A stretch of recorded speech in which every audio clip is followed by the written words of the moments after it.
नमस्कार, मी हेमंत देसाई मॅक्स महाराष्ट्रामध्ये मी येतोय आणि आपल्याशी संवाद साधतोय. आज आपल्याला बोलायचे ते केंद्रीय अर्थसंकल्पाबद्दल. निर्मला सीतारामन यांनी फेब्रुवारीत एक बजेट मांडलं होतं. पण त्यावेळी लोकसभा निवडणुका व्हायच्या होत्या. त्यामुळे त्यामध्ये तो अंतरिम अर्थसंकल्प होता आणि उर्वरित काळासाठी म्हणून जी काही तरतूद करायला लागते, त्या दृष्टीने हा अर्थसंकल्प मांडलेला आहे. मला एका गोष्टीचं कौतुक वाटतं. पक्ष कुठलाही असो, निर्मला सीतारामन या एक महिला आहेत आणि महिला फुल टाईम अर्थमंत्री म्हणून त्या स्वातंत्र्य काळातल्या 75 वर्षातल्या पहिल्या फुल टाईम अर्थमंत्री. त्या अगोदर इंदिरा गांधींनी बजेट मांडलेलं होतं. पण स्वतंत्र भारतामध्ये पहिल्या अशा अर्थमंत्री आहेत, की ज्यांनी सातत्याने अर्थसंकल्प मांडलेत. 7वा अर्थसंकल्प, 7वं बजेट त्यांनी मांडलेलं आहे. ज्या सक्षमपणे त्यांनी हा कार्यभार सांभाळला आहे त्याच्याबद्दल मी त्यांचं निःपक्षपातीपणे अ, कौतुक करतो. म्हणजे कुठलाही पक्षपात करत नाही. अगदी मोकळ्या मनाने कौतुक करतो, की एका महिलेने एका इतक्या आवाढव्य देशाचा आर्थिक कारभार सांभाळणं ही साधी गोष्ट नाहीये आणि त्याबद्दल त्यांचं कौतुक करायला पाहिजे. त्यांची बॅकग्राऊंड इकॉनॉमिक्सची आहे. परदेशामध्ये सुद्धा त्या शिकल्या आहेत. तिथे कामही केलेलं आहे. गंमत अशी की त्यांचे जे मिस्टर आहेत, ते मात्र निर्मला सीतारामन यांच्या बजेट्सवर सातत्याने टीका करत असतात. आता या बजेटबद्दल आपल्याला बघायचंय की काय नेमकं याच्यात आहे. हे बजेट मांडलं जाण्यापूर्वी सातत्याने म्हणजे लोकसभा निवडणुकीमध्ये 2 मुद्दे होते. महत्त्वाचा मुद्दा असा होता, की बेरोजगारीचा प्रश्न हा अकराळ-विकराळ स्वरूप धारण करून आहे. आणि मोदीजींनी दरवर्षी 2 कोटी जॉब्स देण्याचं आश्वासन दिलं होतं. ते अजिबात पूर्ण झालं नाही हे सत्यच गोष्ट आहे. आणि राहुल गांधी ही गोष्ट सातत्याने मांडत होते. याची दखल 10 वर्ष मोदीजींना घ्यावीशी वाटली नाही. कारण त्यांना का वाटलं, की आपण काहीही केलं तरी आपल्या मागे लोकं आहेत. विधानसभा निवडणुका राज्यामागोमाग राज्यांमध्ये आपल्याला यश मिळत आहे. पोटनिवडणुकांमध्ये यश मिळतंय. स्थानिक स्वराज्य संस्थांमध्ये वेगवेगळ्या राज्यातल्या यश मिळतंय. तेव्हा काय करायचंय आपण? या विरोधी पक्ष काही का बोलेना, काही अर्थ नाही त्याच्यामध्ये. आणि त्यामुळे ते सांगत असं राहिले वेगवेगळे आकडेवारी देऊन, की आमच्याकडे ज्या नोंदी आहेत, म्हणजे विशेषतः प्रॉव्हिडंट फंड खात्यामध्ये सेक्शनमध्ये ज्या काही नोंदी आहेत किंवा दुसऱ्या काही आकडेवारी देऊन ते तोंडावर फेकायचे आणि म्हणायचे, की नाही रोजगार वाढतोय. पण 2 कोटी रोजगार बिलकुल वाढत नव्हता. अति काही लाखांमध्येच रोजगार 10 वर्षामध्ये वाढलाय आणि हे मोदी सरकारचं अपयश होतं आणि त्याचा लोकसभा निवडणुकीमध्ये त्यांना फटका बसला.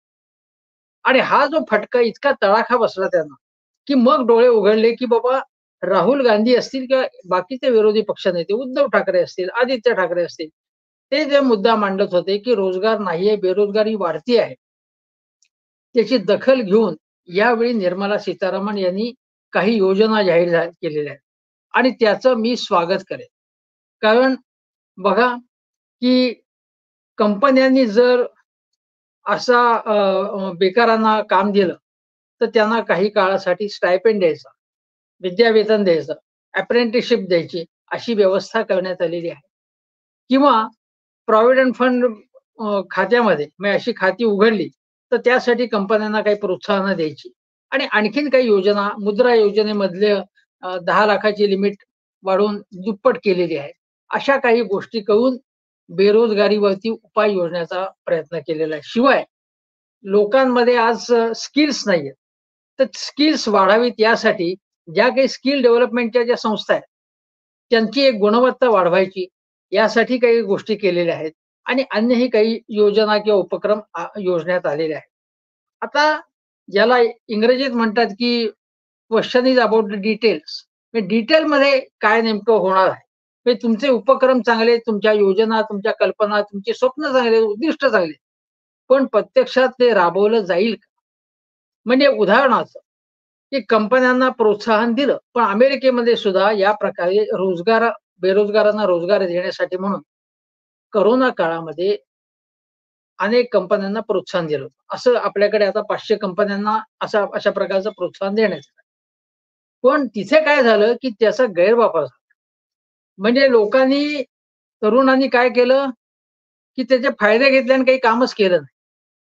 आता ज्या कंपन्यांमध्ये हे तरुण लागतील, ते लागल्यानंतर त्यांना काय स्टायपेंड मिळेल, अप्रेंटिसशिप आहे, त्यानंतर पर्मनंट केलं जाईल असं नाही. पण ते शिकतील का काम नीट? ती शिकण्याची व्यवस्था नीट असेल का? का ते कामचुकारपणा करतील आणि कंपन्या सुद्धा त्यांच्यावरती नीट लक्ष ठेवणार नाहीत. या गोष्टी महत्त्वाच्या आहेत. त्यामुळे हा काही रोजगार आहे तो काही पर्मनंट नाही. अग्निवीर सारखाच हा रोजगार असेल. मग रोजगार पर्मनंट करण्यासाठी काय करायला पाहिजे? तर त्यासाठी उत्पादन क्षेत्र जे आहे आपलं, त्याच्यामध्ये किंवा जास्त रोजगार निर्माण झाला पाहिजे. पण आज काय होतंय, की आर्टिफिशियल इंटेलिजन्समुळे जे बडे-बडे उद्योगधंदे आहेत, त्या ठिकाणी तेवढा रोजगार निर्माण होत नाही. कारण तुम्ही कुठल्याही मोठ्या प्लांटमध्ये गेलात, तर सगळं ऑटोमायझेशन झालेलं आहे आणि शिवाय एआयमुळे तर आणखीनच ऑटोमायझेशन झालंय. मग कोणत्या क्षेत्रामध्ये असा रोजगार वाढू शकतो? वस्त्रोद्योग आहे, ऑटो सेक्टर आहेत, आणखीन काही क्षेत्र अशी आहेत.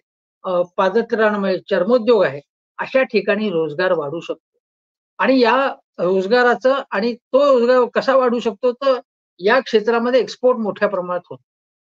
तर त्यासाठी कोणती क्षेत्र आहेत उत्पादनाची क्षेत्र, की जिथे रोजगार वाढू शकतो आणि त्यांना मोठे इन्सेंटिव्ह दिले पाहिजे. एक गोष्ट केली या सरकारने प्रॉडक्शन लिंक्ड इन्सेंटिव्ह योजना सुरू केली आणि त्याला काही काही क्षेत्रामध्ये त्याचे काही फायदेही झालेले आहेत.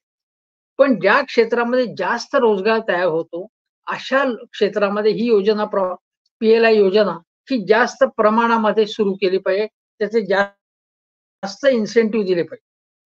किंवा त्यांना अन्य काही प्रोत्साहनं पाहिजेत, तर ती प्रोत्साहनं दिली पाहिजेत, की ज्याच्यामुळे जास्त रोजगार आणि तो पर्मनंट तयार होऊ शकतो.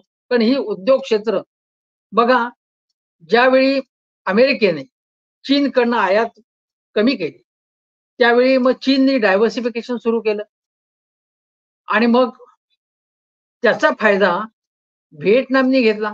म्हणजे आपण व्हिएतनाम असेल किंवा दुसरे काही देश आहेत, की ज्यांनी या गोष्टीचा फायदा घेतला. त्याप्रमाणे आपण याचा फायदा घेण्यामध्ये यशस्वी ठरलोय की नाही? किंवा चीन आणि आपण हे सुद्धा एकत्रितपणे काही काम करू शकतो. मी माझ्या मते चीनमधनं आता जास्तीत जास्त इन्व्हेस्टमेंट म्हणजे इकॉनॉमिक सर्व्हेनी सुद्धा सांगितलंय. चीनमधनं जास्तीत जास्त इन्व्हेस्टमेंट आपल्याकडे आली, तर आपण आपल्याकडे उत्पादनं करायची ती आणि तिसऱ्या देशामध्ये निर्यात करायची. यामधून एक टिकाऊ स्वरूपाचा, कायम स्वरूपाचा रोजगार तयार होऊ शकतो. म्हणजे या काही गोष्टी रोजगारासाठी केलेल्या आहेत, पण त्या पुरेशा नाहीयेत. कारण तो टेम्पररी स्वरूपाचा रोजगार आहे. आणि दुसरी गोष्ट, की इकॉनॉमिक सर्व्हेमध्येही म्हटले, की आपल्याकडे जी सुशिक्षित माणसं आहेत, तरुण आहेत, तरुणी आहेत, कॉलेजमधनं बाहेर पडतात त्यापैकी 50% लोकांना स्किल्स त्यांच्याकडे नाहीयेत. ते शिकलेले आहेत, पण ते कुठल्याही प्रकारचं काम कंपन्यांना उपयुक्त अशा प्रकारचं काम करू शकत नाहीत. त्यांना पुन्हा त्यांना स्किल्स शिकवायला लागतात. मग आपल्या शिक्षणाची गुणवत्ता कशाप्रकारे सुधारेल? कारण प्रथम ही संस्था सतत सर्व्हे घेत असते आणि त्यामध्ये आपल्या प्रायमरी आणि माध्यमिक शिक्षणाचाच दर्जा खाली आहे. खालावतोय दिवसेंदिवस. आपल्या युनिव्हर्सिटीचा दर्जा दिवसेंदिवस खालावतोय. केवळ पैसे उकळले जातात खाजगी विद्यापीठांकडनं, खाजगी शिक्षण संस्थांकडनं, पण शिक्षणाची गुणवत्ता कमी आहे. त्याबाबत सरकार काय करणार आहे हा खरा प्रश्न आहे.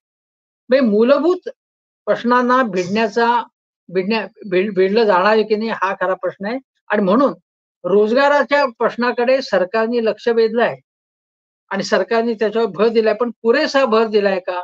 तर तसा दिलेला आहे, असं मला वाटतं. दुसरा देशापुढचा महत्वाचा काय प्रश्न होता, की विरोधी पक्ष सातत्याने काय म्हणत होते, की शेतकऱ्यांची दुरवस्था झाली आणि त्याच्याकडे लक्ष दिलं. तर शेतकऱ्यांच्या ते एम-एस-पी हा कायद्याने त्यांना दिला पाहिजे. त्याबाबत सरकारची काय भूमिका आहे? तर सरकार म्हणते, की आम्ही अ, अ, शेतीमालाच्या भावामध्ये अलीकडे वाढ केलेली आहे. पण त्याच्यामुळे शेतकरी पुरेसा समाधानी नाही. शेतकऱ्यांना ज्या प्रकारे आज हवामान क्लायमेट चेंजचा फटका बसतोय आज. अवकाळी पाऊस असेल, पूर असेल, दुष्काळ असेल, याच्या संकटाचा ज्या प्रकारचा मुकाबला करावा लागतोय, त्यामध्ये शेतकऱ्यांना आधार मिळेल. पीक विम्याचा सुद्धा आधार मिळत नाही. त्यामधनं फसवणूक होतीये त्यांची. त्यामुळे शेतकऱ्यांना एक तर एम-एस-पी मिळाली पाहिजे. तुम्हाला द्यायचं का नाही द्यायचं नाही हे तुम्ही सांगा. एम-एस-पी देणार का देणार नाही आणि अनेक अनेक प्रकारच्या शेतीमालाला एम-एस-पी दिली पाहिजे अशी मागणी आहे. सरकारची काय भूमिका आहे त्या संबंधात. दुसरी गोष्ट, शेतीमालाला केवळ भाव देऊन उपयोग नाही. तर आज आपल्याकडची शेती ही तुकड्या-तुकड्यामध्ये विभागली गेली असल्यामुळे किफायतशीर नाही. त्यामुळे शेतकऱ्यांना किफायतशीर शेती होण्यासाठी एक तर अनेक शेतकऱ्यांनी मिळून एकत्र येऊन कंपन्या स्थापन करून शेती केली पाहिजे किंवा एकत्रितपणे शेती केली पाहिजे, सामूहिक शेती केली पाहिजे, समूहाने शेती केली पाहिजे, गटशेती केली पाहिजे आणि मार्केटचं आणि त्यांचे लिंकेजेस चांगले पाहिजेत, की मार्केटमध्ये शेतीमाल पटकन पाठवता आला पाहिजे. त्यामधनं त्यांना चांगला भावसुद्धा मिळाला पाहिजे. त्यांचा मधले दलालांची साखळी कमी केली पाहिजे. बाकीच्या त्यांना सुविधा ज्या आहेत त्या मिळाल्या पाहिजेत. या सगळ्या गोष्टी इकॉनॉमिक सर्व्हेमधनं सातत्याने सांगितल्या जातात. पण त्याप्रमाणे त्या ग्राउंडवरती आज आपल्याला साकारल्या जातात असं दिसत नाही. यामध्ये केंद्र आणि राज्य या दोघांनी मिळून काम केलं पाहिजे. पण वेगवेगळ्या पक्षांची सत्ता असेल, तर त्या प्रमाणात या गोष्टी होत नाहीत आणि अजूनही त्या झालेल्या नाहीत. त्यामुळे शेतकऱ्यांनी जोरदार फटका लोकसभा निवडणुकीमध्ये सरकारला दिलेला आहे. तिसरी महत्वाची गोष्ट काय, की ती गोष्ट आहे, ती म्हणजे राजकारण. या बजेटमधनं राजकारण झालंय का? तर नक्कीच राजकारण झालंय. कारण बिहार आणि आंध्रना 50-50, 60-60 हजार कोटी रुपयांची पॅकेजेस दिले. त्याला पॅकेज शब्द वापरला नाही. या गोष्टीसाठी, त्या गोष्टीसाठी आंध्रला आता नवीन राजधानी स्थापन करायची 15,000 कोटी त्यासाठी दिलेत. आणखीन काही गोष्टी दिल्या आहेत. बिहारमध्ये पर्यटनासाठी काही क्षेत्र विकसित करण्यासाठी, काही कॉरिडॉरसाठी अशा अनेक गोष्टी दिलेल्या आहेत. आता या गोष्टी आघाडी सरकार असल्यामुळे त्यांना करणं भाग आहे. आता जेव्हा अन्य विरोधी पक्ष त्यांच्यावर टीका करतात, आज जर समजा युपीएचं सरकार असतं, तर युपीएला सुद्धा या गोष्टी कराव्या लागल्या असत्या. जेव्हा वाजपेयींचं सरकार होतं, तेव्हा सुद्धा मी तुम्हाला सांगतो, की रेल्वे मंत्री म्हणून नितीश कुमार होते. कधी ममता बॅनर्जी होतात. त्यांनी त्यांच्या त्यांच्या राज्यांसाठी काम केलं. ज्यावेळी जाफर शरीफ हे रेल्वे मंत्री होते काँग्रेसच्या काळामध्ये, तेव्हा त्यांनी त्यांच्या भागासाठी काम केलं. किंवा गनी खान चौधरी होते, तेव्हा रेल्वे मंत्री म्हणून त्यांनी पश्चिम बंगालसाठी सगळं काम केलं. अशा लालू असताना लालूने फक्त आपल्या भागाचा जास्त विकास केला. या गोष्टी होतातच. त्यामुळे या गोष्टी जर झाल्या असतील, तर त्याला राजकीय अपरिहार्यता आहे. त्यामुळे ती आपण समजून घेतलं पाहिजे, की त्या गोष्टी होणार. पण महाराष्ट्राच्या वाट्याला काहीच मिळालं नाही का? अशी जी टीका होती, तर तसं घडलेलं नाही. तर बघा, महाराष्ट्राला म्हणजे जे आहे तर मुंबईच्या मेट्रोसाठी पैसे 1000 कोटीच्या वर दिलेले आहेत. पुणे मेट्रोसाठी 814 कोटी दिलेले आहेत किंवा पुण्यात मुठा नदी संवर्धन त्यासाठी 600-700 कोटी दिलेले आहेत किंवा महाराष्ट्रामध्ये विदर्भ मराठवाड्यातल्या सिंचन प्रकल्पांना 600 कोटी दिले आहेत. पर्यावरणपूरक शाश्वत कृषी प्रकल्पासाठी 598 कोटी दिलेले आहेत आणि इकॉनॉमिक कॉरिडॉरसाठी 400-450 कोटी, 466 कोटी मला वाटतं दिलेले आहेत. त्यामुळे महाराष्ट्राच्या तोंडाला पानं पुसली, असं जे विरोधी पक्ष म्हणतात ते काही सत्य नाहीये, अर्धसत्य आहे. यापेक्षा काही देता आलं असतं का? तर नक्कीच देता आलं असतं. म्हणजे असं, की बघा, तुम्ही म्हणता, की महाराष्ट्र हे संपूर्ण देशाचं एक ग्रोथ इंजिन आहे. म्हणजे महाराष्ट्राचा विकास झाला तर देशाचा विकास होतो. मग महाराष्ट्राला काय द्यायला पाहिजे?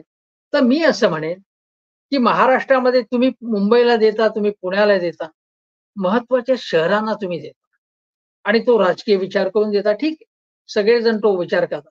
पण महाराष्ट्रामध्ये जे भाग मागास आहेत, सगळ्यात गरीब जिल्हे आहेत, त्या गरीब जिल्ह्यांना म्हणजे समजा चंद्रपूर असेल, गडचिरोली असेल, यवतमाळ असेल, वाशिम असेल, गोंदिया असेल किंवा इथे धुळे असेल किंवा पश्चिम महाराष्ट्रातला कायमस्वरूपी दुष्काळग्रस्त विभाग असेल, त्यांच्यासाठी तुम्ही जर काही दिलं असतं ठोस, की जे जिल्हे, कारण महाराष्ट्र अग्रेसर राज्य म्हणतो, ते महाराष्ट्रातले विशिष्टच भाग असे अग्रेसर.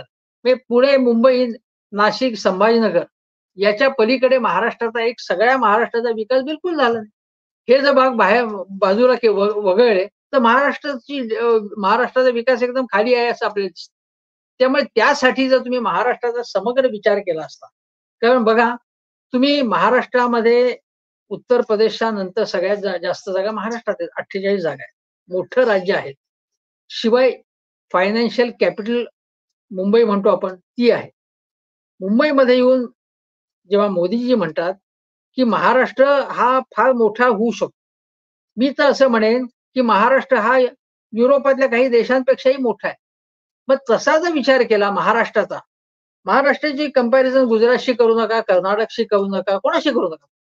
महाराष्ट्राचा ची तुलना जर तुम्ही जगातल्या काही प्रगत देशांशी, छोट्या देशांशी केली, तर महाराष्ट्र कुठे आहे आणि कुठे न्यायचा आहे आपण, याचा विचार केला पाहिजे. जर महाराष्ट्राच्या राजकारणासाठी तुम्ही पक्ष फोडता येत, त्यांच्या निशाण्या फोडता, तुम्ही गद्दारी करण्यासाठी लोकांना प्रवृत्त करता, ते पैसे कुठून येतात तुमच्याकडे? आणि मग या महाराष्ट्राच्या खऱ्या विकासासाठी तुम्ही महाराष्ट्राचा विकास करत नाही. तुम्ही महाराष्ट्रामध्ये भाजपचा विकास कसा करता येईल हे बघितलंय आतापर्यंत. पण महाराष्ट्रामधली गरिबी कमी व्हावी, महाराष्ट्रामधल्या जी बंद पडलेले उद्योग, महाराष्ट्रातले लघुउद्योग, छोटे सूक्ष्म उद्योग, त्यांचा विकास कसा करता येईल? महाराष्ट्रातल्या ज्या महानगरपालिकांच्या शाळा आहेत, जिल्हा परिषदांच्या शाळा आहेत, जिल्हा रुग्णालय आहेत, प्राथमिक रुग्णालय आहेत, त्यांचा विकास कसा होईल? महाराष्ट्रातल्या अति दुर्गम आणि अति मागास विभागांचा विकास कसा होईल? याकडे तुम्ही बघत नाहीये. आणि विरोधी पक्षही म्हणतायत, की महाराष्ट्रामध्ये मोठे उद्योग आणा. एक उद्योग आला, गेला मोठा. तुम्हाला माहिती आहे, की याची खूप चर्चा झाली होती, की ज्याच्यामधनं 1.5-2 लाख लोकांना रोजगार मिळणार होता. तो उद्योग पळाला तेव्हा एकनाथ शिंदे मुख्यमंत्री म्हणाले, की तेवढ्याच गुंतवणुकीचा दुसरा प्रकल्प महाराष्ट्रात तुम्हाला आणून देऊ, असं आश्वासन मला मोदीजींनी दिलं. कुठे गेला तो प्रकल्प? नाही झाला तो. अनेक प्रकल्प इथे गेले, जे आदित्य ठाकरे, उद्धव ठाकरे वारंवार सांगतात, की महत्वाचे उद्योग प्रकल्प इथनं गेलेले आहेत. तसे प्रकल्प महाराष्ट्रामध्ये ते आले नाहीत. जे एमओयू तुम्ही केले, परस्पर सामंजस्याचे करार दावोसमध्ये असेल, अन्य ठिकाणी असतील, ते प्रत्यक्ष किती आलेले आहेत प्रत्यक्षामध्ये, हे सांगता येणार नाही. म्हणजे निवडणुकांसाठी असेल किंवा इव्हेंट मॅनेजमेंट म्हणून, जास्त मतं मिळवायची म्हणून तुम्ही काही योजना आणता, त्याची मार्केटिंग करता. दावोसला आम्ही अमुक इतक्या लाख कोटी रुपयांच्या याच्यावरती सह्या केल्या, हे सांगता. आणि ते सांगताना तुमच्या मनात असं असतं, की उद्धव ठाकरे यांच्या सरकारने काही केलं नाही असं तुम्हाला दाखवायचं असतं. वास्तविक त्यांच्या काळामध्ये 6 लाख कोटी रुपयांचे करारावर स्वाक्षऱ्या झाल्या होत्या. पण दुर्दैवाने ते सरकार टिकलं नाही किंवा तुम्ही टिकू दिलं नाही. आणि तुम्ही ज्या पद्धतीने सरकार पाडण्यामध्ये जितका रस दाखवला महाराष्ट्रामध्ये, शरद पवारांचं नुकसान करण्यामध्ये किंवा त्यांच्यावर टीका करण्यामध्ये, उद्धव ठाकरेंवरती टीका करण्यामध्ये जेवढी शक्ती खर्च केली, तेवढीच शक्ती जर तुम्ही महाराष्ट्राच्या विकासासाठी खर्च केली असती, कारण केंद्रात सरकार आहे तुमचं, महाराष्ट्रात तुमचं सरकार आहे, तसं दिसत नाही. आणि त्या दृष्टीने मी म्हणेन, की महाराष्ट्रावरती अन्याय आत्ता झालाय, यापूर्वी सुद्धा झाला होता. कारण महाराष्ट्राच्या समस्यांकडे, आर्थिक, सामाजिक समस्यांकडे तुमचं हवं तेवढं लक्ष नाही. तुम्हाला फक्त कुरघोडी करण्यात, पॉइंट स्कोर करण्यामध्ये रस आहे. आणि म्हणून मोदीजी, तुम्ही महाराष्ट्राकडे किंवा निर्मला सीतारामनजी यांनाही सांगेन, की महाराष्ट्राच्या सामान्य माणसाकडे बघा. हे राजकारण बाजूला ठेवा आणि महाराष्ट्राचा खऱ्या अर्थाने विकास जर झाला, तर त्यामुळे देशाचा विकास होईल. महाराष्ट्राचा नाव पुढे गेलं, जेवढं, जेवढं पुढे जाईल, जेवढं दरडोई उत्पन्न महाराष्ट्राचं कमी आहे. खूप कमी आहे. खालची आकडेवारी आहे आपली. आणि त्यामुळे आणि ते दरडोई उत्पन्न सुद्धा सरासरी उत्पन्न असतं. त्यामध्ये सुद्धा काही जिल्ह्यांचा वाटा जास्त असतो. त्याला विभागली जाते संख्या. पण अनेक जिल्ह्यांची स्थिती, दरडोई उत्पन्न अत्यंत कमी आहे. लोकांची स्थिती वाईट आहे. शेतकऱ्यांच्या आत्महत्या वाढतायत. बेरोजगारी मोठ्या प्रमाणावरती आहे. आणि एम-एस-एम-ई क्षेत्र सुद्धा ज्या पद्धतीने त्याचं विकसित व्हायला पाहिजे, ते विकसित झालेलं नाही. या समस्यांकडे, गरिबीकडे, विषमतेकडे, शेतमजुरांकडे, बंद पडलेल्या कारखान्यांकडे आणि विशेषतः अति गरीब आणि अति दुर्गम जिल्ह्यामधल्या सामान्य स्त्री-पुरुषांच्याकडे, लहान मुलांकडे, कुपोषणाकडे हे लक्ष दिलं पाहिजे. हे लक्ष जर तुम्ही नीट पद्धतीने दिलं, तर आम्ही म्हणू, तुम्ही कुठल्याही पक्षाचे असे नका, तर तुम्हाला आम्ही मानू. आज मात्र तशी स्थिती दिसत नाहीये.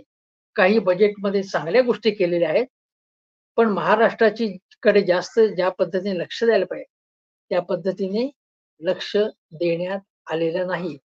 आणि सगळ्यात शेवटचं, की आर्थिक पाहणी अहवालामध्ये असं म्हटलंय, की भारतामध्ये प्रायव्हेट कन्झम्पशन म्हणजे लोकांकडनं मागणी वाढत नाही, लोकांचा उपभोग वाढत नाही.